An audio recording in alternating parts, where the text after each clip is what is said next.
Hello everyone, welcome again to my YouTube channel anaesthesia classes. आज हम topic discuss करने वाले हैं वो है vaporisers. Let's get started in today's lecture. सबसे पहले हम जो देखेंगे वेपोराइजर्स क्या होते हैं, ठीक है। आपको मैंने पढ़ाया था ये जो वेपोराइजर्स है, these are the components of the low pressure system. पहला पॉइंट आप याद रखोगे कि ये जो वेपोराइजर्स है, these are the sub part या हम कहेंगे सब यूनिट किसके हैं, लो प्रेशर सिस्टम के। These are the part of low pressure system जो कि गैस रिसीव करते हैं किस पे, 5 to 8 psi। आपने याद रखा कि जो वेपोराइजर्स है, these are the sub components of the low pressure system which receives a gas at a pressure of 5 to 8 psi। अब हम देखेंगे ये वेपोराइजर जो है एक्चुअल में इनका काम क्या होता है। आपको याद रखना है vaporisers are used to deliver inhalational agents to the patient via breathing circuit. यानी कि जो वेपोराइजर्स है, these are used, हम लिखेंगे these are used to deliver inhalational agents to patient via breathing circuit।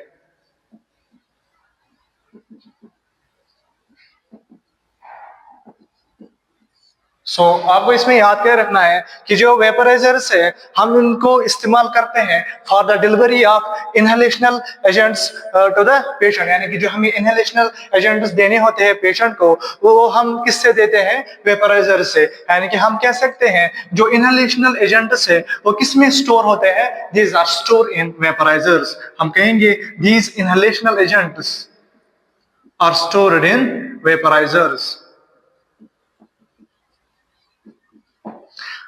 इसके बाद हम देख लेते हैं एक और चीज, ये जो इनहेलेशनल एजेंट्स हैं these are in liquid form. And कि जो इनहेलेशनल एजेंट्स हैं these are in liquid form inside the vaporiser.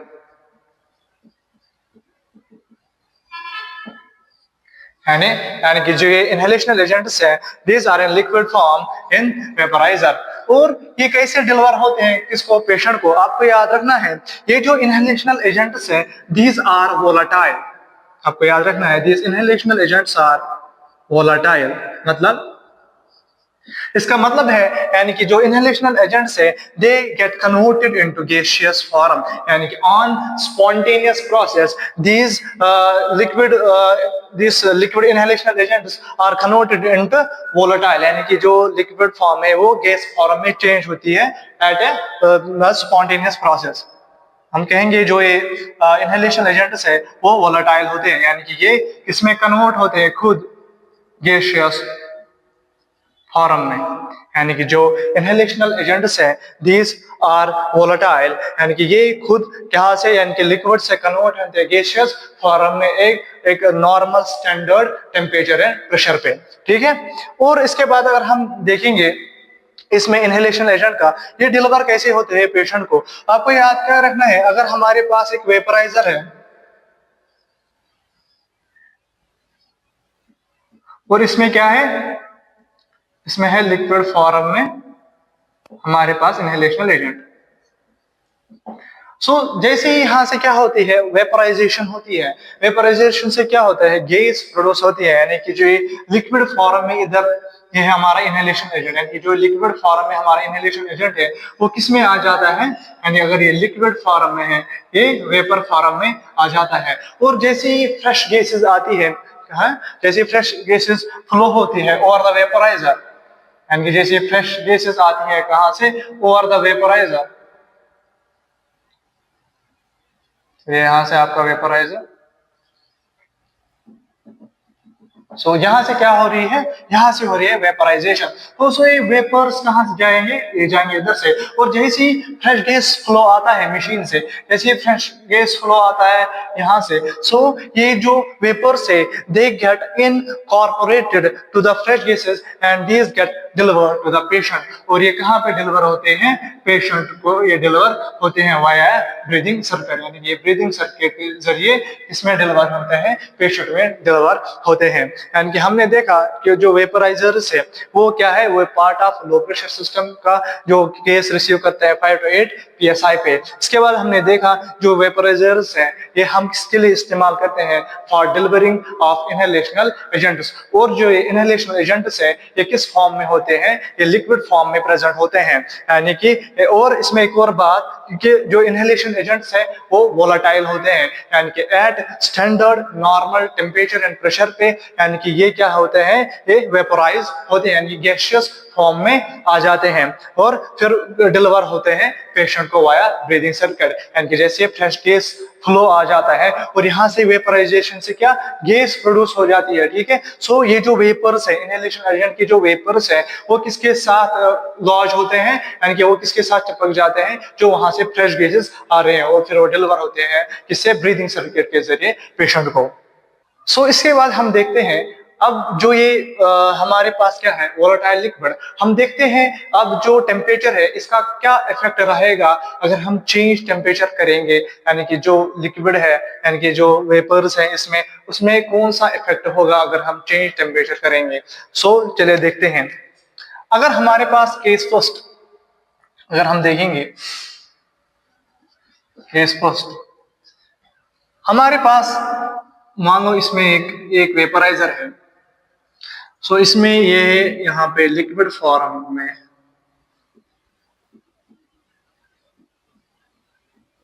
ये लिक्विड फॉर्म में हमारे पास क्या प्रेजेंट है, इनहेलेशनल एजेंट। ये किसमें है, ये है लिक्विड में। और यहां से क्या है, यहां से इसके बन रहे हैं वेपर्स।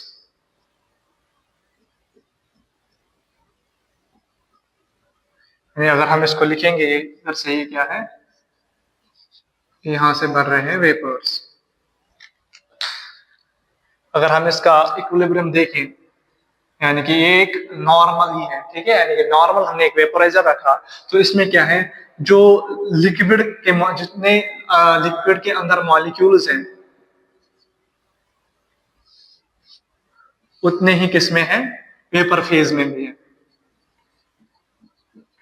यानी कि जो ये इनहेलेशनल एजेंट है इसके जो मॉलिक्यूल्स है वो सेम ही किसमें, यानी कि जो लिक्विड फॉर्म में है और गैसियस फॉर्म में है। यानी कि ये अंडर किसमें है, under normal temperature and pressure, यानी कि हमने अभी कोई टेम्परेचर यानी कि चेंज नहीं किया, अंडर नॉर्मल कंडीशन, या हम कहेंगे अंडर नॉर्मल टेम्परेचर। यानी कि अंडर नॉर्मल टेम्परेचर हमारे पास ए स्टेट आएगी। यानी कि अगर हमारे पास एक इनहेलेशनल एजेंट है, यानी कि इसमें क्या है हमारा इनहेलेशनल एजेंट।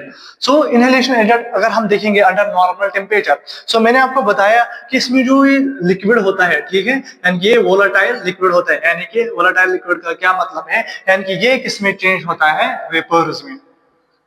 यानी कि ये खुद किसमें चेंज होता है, वेपर्स में चेंज होता है। और हमने देखा अंडर नॉर्मल टेम्परेचर प्रेशर, यानी कि जो इसके लिक्विड में जितने मॉलिक्यूल्स हैं उतने किसमें है, वेपर फॉर्म में। यानी कि इन दोनों का इक्विलिब्रियम क्या है, यानी कि वो सेम है। यानी कि जितने लिक्विड के मॉलिक्यूल्स हैं उतने किसके हैं, वेपर के मॉलिक्यूल्स हैं। यानी कि जितने इस इनहेलेशनल एजेंट के जो मॉलिक्यूल्स है वो लिक्विड फॉर्म में है और जितने इस इनहेलेशन एजेंट के मॉलिक्यूल्स हैं वो वेपर फॉर्म में है ना। यानी कि वेपर एंड लिक्विड फॉर्म के जो मॉलिक्यूल्स है वो इक्वल है, ठीक है। यह है under normal temperature and pressure.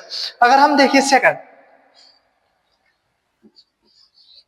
अब हम काम क्या करेंगे, हम टेम्परेचर को इंक्रीज करेंगे, हम टेम्परेचर को करेंगे ऑन इंक्रीजिंग टेम्परेचर। अब क्या होगा, हमारे पास क्या है, यही इनहेलेशन एजेंट, और इसमें यहां से क्या है, लिक्विड, और यहां से वेपर्स।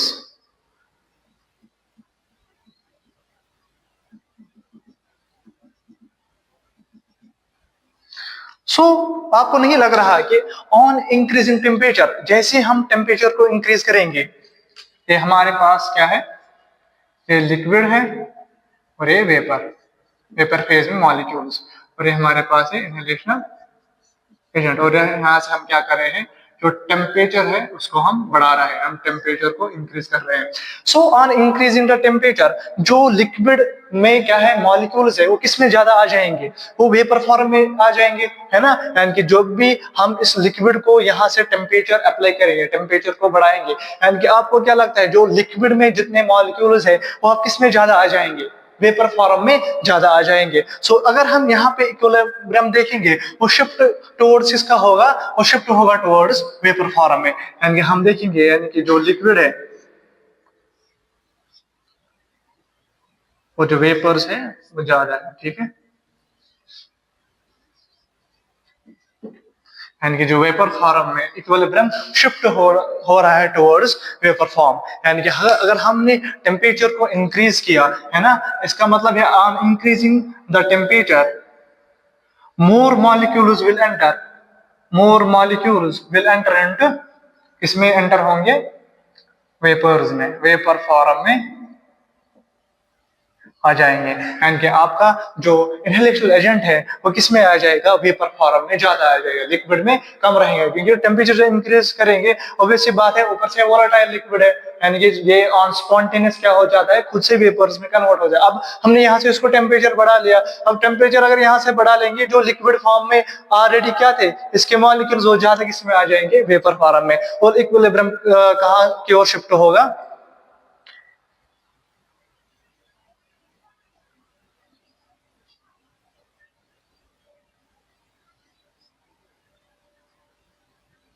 इक्विलिब्रियम ज्यादा शिफ्ट होगा टुवर्ड्स वेपर फॉर्म में। इसको हम ऐसे लिख सकते हैं,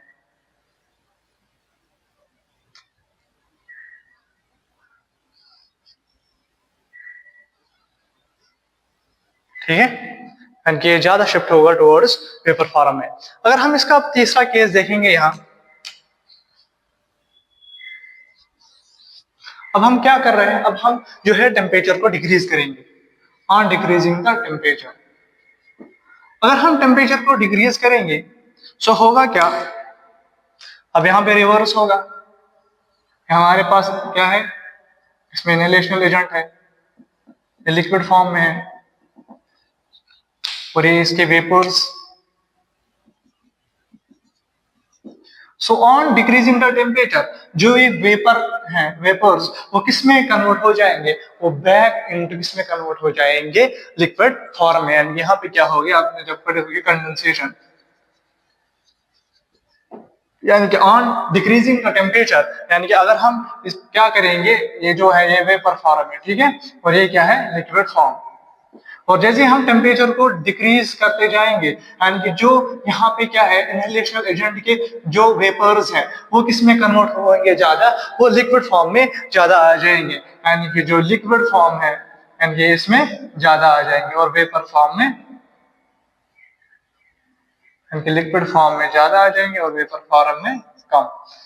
सो आपने देखा कि जैसे हम क्या करते हैं, अगर हम टेम्परेचर को डिक्रीज करते हैं, सो जो वेपर्स है ना, ये किस में कंडेंस होते हैं, लिक्विड फॉर्म में चले जाते हैं। सो आपने यहाँ पे क्या पॉइंट नोट किया, यानी कि जो वेपराइजर्स है इसका जो आउटपुट है, यानी कि जो पुराने जमाने में हम वेपराइजर्स यूज करते थे, उनकी जो कंसंट्रेशन है वो चेंज होती थी, यानी कि उनकी जो डिलीवरी है ना, इसलिए हम उनको बोलते हैं यानी कि वो प्रिसाइज नहीं थे, यानी कि जो पुराने जमाने में हम वेपराइज यूज करते थे वो प्रिसाइज नहीं थे। वो कैसे, आपने देख लिया ये केसेस, यानी कि जैसे हम टेम्परेचर को चेंज करेंगे, यानी अगर रूम टेम्परेचर हमने चेंज किया, ओडी का टेम्परेचर हमने बढ़ाया, तो जो हमने यूजुअल डोजेज रखी होगी है ना इनहेलेशन एजेंट की, जिसपे हमें चलाना होगा, चाहे सियोफ्लोरीन है, सोडियस फ्लोरीन चलाना होगा इनहेलेशन एजेंट, वो ज्यादा डिलीवर हो जाता। क्यों? क्योंकि on increase in the temperature जो वेपर्स बढ़ जाते, क्योंकि हमें पता नहीं था कि जब हम टेम्परेचर को इंक्रीज करते हैं सो लिक्विड फॉर्म में जो है मॉलिक्यूल्स है वो ज्यादा वेपर्स में आ जाएंगे,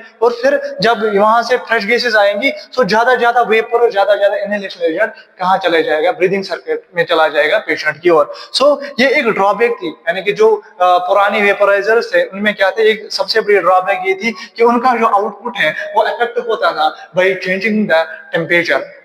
सो इसके बाद हम देखते हैं मटेरियल्स कौन से यूज होते हैं इन वेपराइजर्स में। तो उससे पहले आपको याद रखना है कि जो ये वेपराइजर्स है, इसके जो मॉडल हमारे पास वेपराइजर्स है जिसको हम डिलीवर करने के लिए पेशेंट को डिलीवर करते हैं, उसमें बहुत सारे हमारे पास टाइप्स है। जैसे हमारे पास है हेलोथेन, हमारे पास है आइसोफ्लोरिन, हमारे पास है डेस्फ्लोरिन, हमारे पास है सिव, है ना। ये हमारे पास क्या है, ये इनहेलेशनल एजेंट्स हैं। और अगर हम इनका कलर कोड देखेंगे पहले before coming to the materials, आपको याद रखना है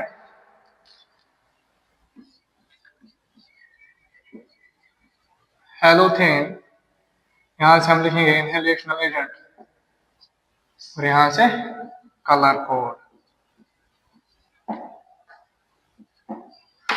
हेलोथेन का जो कलर कोड होता है इट इज रेड, ये मैंने रेड से लिख दिया, रेड, यानी कि जो हेलोथेन है इसका जो कलर कोड है वो है रेड। इसके बाद अगर हम देखें आइसोफ्लोरिन का, आइसोफ्लोरिन का तो इसका होता है पर्पल। और फिर अगर हम देखें डेस्फ्लोरिन का, इसका होता है ब्लू। और इसके बाद अगर हम देखें सियोफ्लोरिन का, इसका होता है येलो।